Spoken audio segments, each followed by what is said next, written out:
ఉద్యోగ నియామకాల్లో ఎక్కడ అవినీతి తావు లేకుండా, ఎక్కడ పేపర్ లీకేజ్ లేకుండా, ఎక్కడ కూడా బడుగు బలహీన వర్గాలకి లబ్ధి చేకూరే విధంగా మీరు చూశారు మిత్రులారా.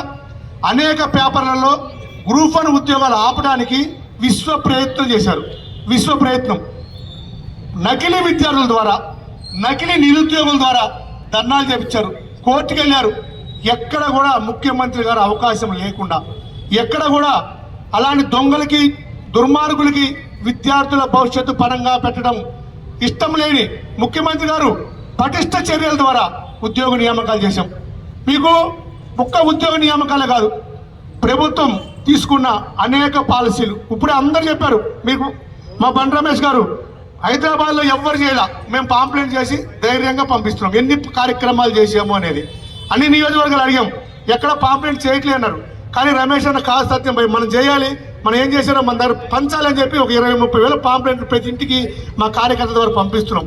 ఎందుకంటే చేసింది చెప్పుకోవడమే కావాలి, చేయండి కూడా వాళ్ళు చెప్పుకున్నప్పుడు మనం చేసింది చెప్పుకోవడం తప్పేముంది. కాబట్టి ఈ ప్రభుత్వం ఈ సంవత్సర కాలంలో చేసే క్రమాలు, ఉచిత బస్సు, ఇవన్నీ మీరు చూస్తూనే ఉన్నారు, అందరు చెప్తూనే ఉన్నారు.